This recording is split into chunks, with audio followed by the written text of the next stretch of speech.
तो चलिए आज बात करते हैं यूक्रेन युद्ध की, इसके इतिहास और मौजूदा स्थिति पर। हमारे पास एक लेख के कुछ अंश हैं जो मतलब 2014 से लेकर अब मध्य 2025 तक क्या हुआ उसका एक खाका देते हैं। बिल्कुल। और कोशिश यही रहेगी कि इस काफी उलझे हुए संघर्ष की जो मुख्य घटनाएं हैं, आज के हालात क्या हैं और दुनिया पर इसका क्या असर पड़ रहा है, उसे समझें। हाँ, क्योंकि शुरुआत तो 2014 से होती है। ये बात कई बार पीछे रह जाती है। सही कहा।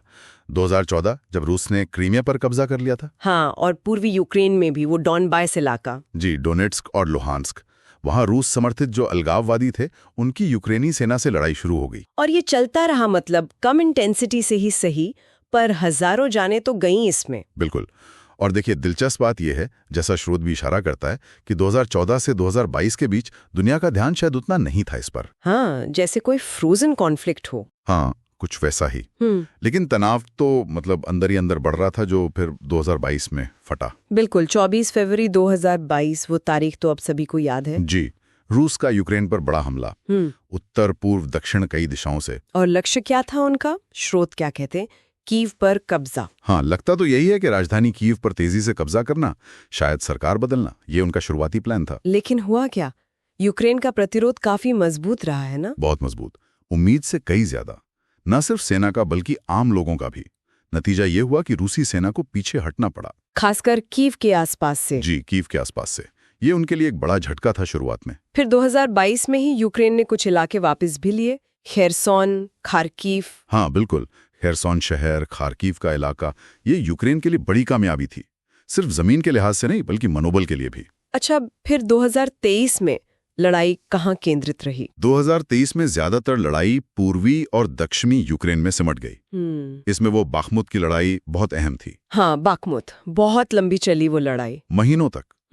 और बहुत खूनी संघर्ष रहा। आखिरकार रूस ने शहर पर कब्जा किया, लेकिन स्रोत बताते हैं कि कीमत बहुत भारी चुकानी पड़ी। मतलब जान और माल दोनों का नुकसान। जी, बहुत ज्यादा। इस पर सवाल भी उठे कि क्या यह रणनीतिक रूप से इतना महत्वपूर्ण था जितनी इसकी कीमत चुकानी पड़ी। और अब मतलब 2024-25 के दौर में स्थिति क्या है? स्रोत इसे घिसने वाली लड़ाई कह रहे हैं। हाँ, वॉर ऑफ एट्रिशन। एक धीमी, थका देने वाली लड़ाई। ऐसा इसलिए है क्योंकि दोनों तरफ अब काफी मजबूत डिफेंसिव लाइनें बन गई हैं। अच्छा। फ्रंट लाइन ज्यादातर स्थिर सी हो गई हैं और ड्रोन्स का इस्तेमाल वो बहुत बढ़ गया है। हाँ, ड्रोन्स की बात तो बहुत होती है। जी, तो इनके चलते कोई भी बड़ी बढ़त बनाना बहुत मुश्किल और महंगा हो गया है। दोनों तरफ नुकसान भारी हो रहा है। तो अभी मध्य 2025 में कौन कहां पर नियंत्रण रखे हुए हैं? मोटा मोटा देखे तो रूस का कब्जा क्रीमिया पर बरकरार है, पूर्वी यूक्रेन यानी डॉनबास के काफी हिस्सों पर है, और दक्षिण में भी कुछ जमीन उनके पास है। और यूक्रेन? यूक्रेन लगातार कोशिश कर रहा है अपनी जमीन वापस लेने की। पश्चिमी देशों से मदद भी मिल रही है, लेकिन प्रगति धीमी है। और शांति वार्ता, उसका क्या हुआ? कोशिशें तो हुई हैं, पर स्रोत यही कहते हैं कि वो नाकाम रहीं। दोनों पक्षों के बीच भरोसे की कमी है, और जो उनके लक्ष्य हैं उनमें बहुत बड़ा अंतर है। हाँ, पश्चिमी देशों की मदद का जिक्र आपने किया। किस तरह की मदद मिल रही है? देखिए, हथियार मिल रहे हैं, आधुनिक हथियार, पैसा मिल रहा है, ट्रेनिंग दी जा रही है सैनिकों को। अमेरिका, यूरोपियन यूनियन, ये सब देश मदद कर रहे हैं। लेकिन इस मदद को जमीन पर निर्णायक बढ़त में बदलना वो एक चुनौती है।